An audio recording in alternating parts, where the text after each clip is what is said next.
Greetings, Earthlings, and welcome back to Podcastage 2, aka The Deuce. In this video, I'm sharing my settings for the Yeti GX to get your audio from sounding like this to sounding something like this. And I know it's not the greatest sounding audio, and upon first listen, you may think it sounds muddy, but here is a quick side-by-side comparison. This is the Yeti GX with the processing. This is the Electro Voice RE20, Yeti GX, Electro Voice RE20. Now, I don't think this sounds like the RE20. I just wanted to give you a comparison to a microphone with a proper low end and bass, so you don't hear this microphone once it's processed and think, oh my gosh, that's way too much bass. That's too muddy. So let's go ahead and look at the screen and I'll show you what I'm doing. First up, my input gain is set at 50. That's because I'm just a few inches off of the microphone, and that gives me ample headroom. So if I get a little bit excited, I don't clip and distort. But if I do get right on top of it and yell, it is going to distort. So for most use cases, that is fine. But I am going to engage the smart audio lock. This will prevent me from clipping and distorting at all. Now, if I get really loud, I don't distort. Those are all the basic settings. Now let's enable Blue Voice and dive into all the fun stuff. First, we are going to look at the EQ, and I know this is terrifying looking because there's a lot going on. Here is how it sounds without the EQ, and now I have engaged the EQ. Here is how it's sounding. Again, here's how it sounds without the EQ, and now I have engaged the EQ. It probably sounds muddy in comparison, but that's why I gave you the RE20 sample. Let's dive in and look at what I'm doing. The low band, or the bass frequency band, is set at 75 Hertz. Just a note, this only goes in a few dB increments, so you can't choose any frequency. I had to go between 50 to 75 Hertz. The width is 0.5 Q. The mid frequency is set at 1200 Hertz with a width of 0.5, and the high frequency band is 6200 Hertz with a width of 0.5, and that's the Q. As far as what I'm boosting and what I am cutting on each of these bands, for the bass band, I am adding +6, +7 dB. It would really be helpful if they gave us a scale right next to each of these bands, or below the title, below the low, mid, high, it said you're boosting +6 dB, +7 dB. But right now I'm guessing. I believe it is about +6. Mids, I'm not doing anything. This doesn't need any more mids. I don't like cutting mids out of a microphone too frequently. And for the treble band or the high band, I have maybe 2 to 3 dB on that band. That is what I am doing. Again, here's how it sounds without the EQ, and here's how it sounds with the EQ. I know it's scary seeing a smiley face on the screen because that's a meme at this point. For the high pass filter, this microphone could use it. It doesn't need it. It doesn't have much bass to begin with. I'll leave it at 40 Hertz because this mic does need a lot of support, but this should clean up any exceedingly low frequency rumble. That's it for the EQ. Let's jump to the signal cleanup. The first two plugins are noise reduction and gate. I do not use these. Just a quick disclaimer or a PSA. I think you should be focusing on getting the best audio you can before you actually hit record. That means that if you have sound sources around you, a fan, an air conditioning unit, somebody arguing, if you can make those sounds go away and it's legal and it doesn't harm anybody, please do that. The reason I'm saying that, noise reduction and gate, these are very destructive, very obvious, and very distracting, and they cause artifacting. So I'll engage the noise reduction, I will engage the gate, and you should be able to hear these plugins affecting the sound of the recording. I do not like using these. I shut off my air conditioning before I record. There are other AC units around me that I can't control, and I think a bit of background noise is fine. It's okay to have a bit of clickety-clack from your keyboard, or a bit of AC noise that you can't control. That's better than an artifacty, distracting sounding recording. Now to the actual plugins I use. Number 1, the compressor. Here is how it sounds without the compressor. Here is how it sounds with the compressor. Here is how it sounds without the compressor. Here is how it sounds with the compressor. Let's look at what I'm doing.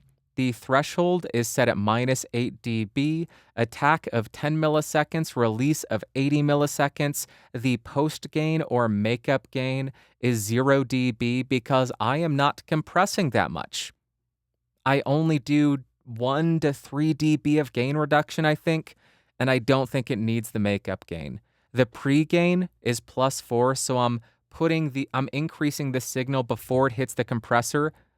I lied, my AC just turned on. Oh my gosh. I should turn on the noise reduction and gain. No, I'm leaving it on. I want to hit the compressor a bit harder, so that's +4, and the ratio is 3:1.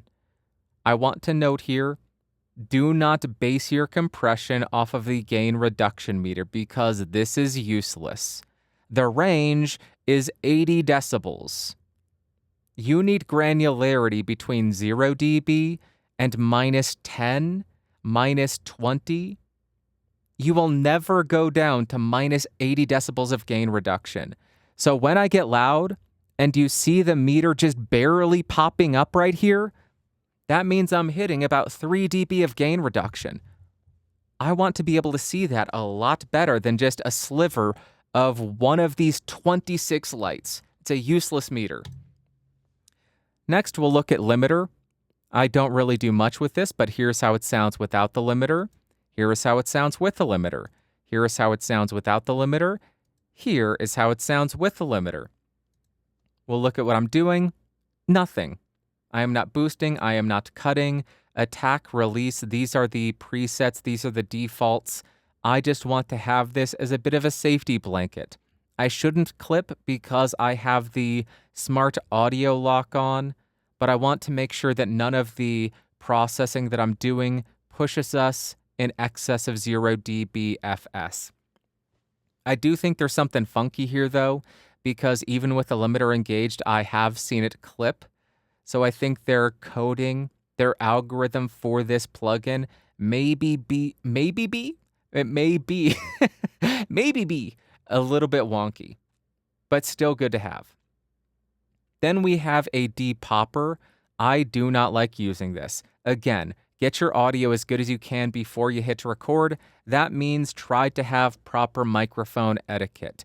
Do not speak directly into it. Please bring Pizza Pronto and put all these plosives into it. Because when I engage the depopper, listen to how it affects the sound of the recording. This is very, very destructive, and it hollows out all of that low end. Please bring Pizza Pronto. Does help with that, but it really affects the sound of the recording, which I do not want. I want that body, I want that warmth, I want that support in the bass. With the depopper, we don't get that, so I do not use it. The last plugin I actually do use, it is the De-esser. Here is how it sounds without the De-esser. Here is how it sounds with the De-esser. Here is how it sounds without the De-esser. Sally sells seashells by the seashore. And here is how it sounds with the De-esser. Sally sells seashells by the seashore. Let's see what I'm doing in this plugin. My threshold is set at -30 dB, so that's pretty aggressive. It's going to be compressing a lot of those higher frequencies. The frequency that I'm centering around is 8,000 hertz.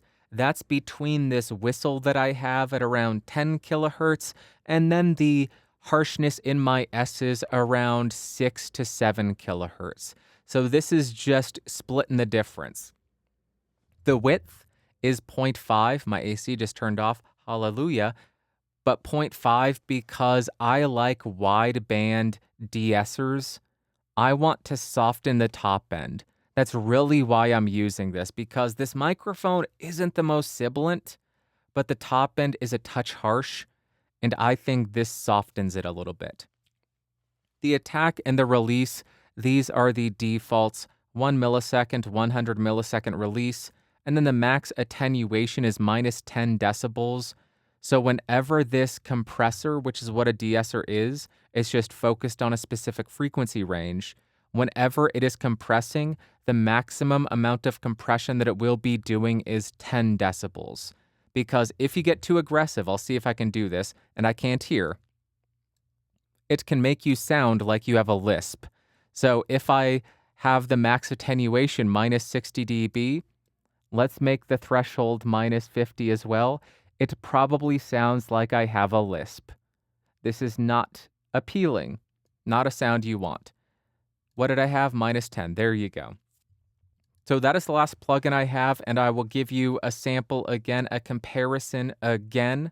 Here is how the microphone sounds without any of the processing enabled. Here is how the microphone sounds without any of the EQ, compression, limiting, de-esser, any of that stuff. And here's how it sounds. And now I have all of the processing enabled. This is how it sounds with all of the processing enabled. There you go. That is how I would set up the Logitech G-Hub software for the Yeti GX. I know it's not perfect. I know it's not the greatest. You are going to need to fine-tune this to your specific desires, your specific preferences, your specific voice.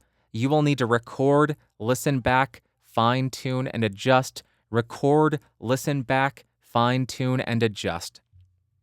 That's how you're going to get the best sound out of this. I know I poo-pooed this microphone quite a bit in my full review, as I'm sure I just popped it. But if you have this, don't let my opinion of it ruin it for you. If you have this, make the best of it, get the best sound out of it as you can, and most importantly, make the content that you want to make the videos that you want to make. Join the voice calls and talk to the people that you want to talk to. That's what this is for. My opinion of it should not alter your opinion of it, your ability to appreciate it. And the last thing I want to say is the microphone that you have does not define you. So again, even though I dislike this microphone, that doesn't mean that I dislike you. It is not a criticism of you. It is not an insult towards you. It's just that I think there are better microphones out there if you have the ability to get one. If you have this one, go forth, use it, improve it, fine-tune, and rock and roll. That's it for this video. I hope it was helpful. If you did find it helpful, thumbs up, hated it, thumbs down. Let me know what your settings are in the comments down below, and I will talk to you later. Bye-bye. Whoa, whoa.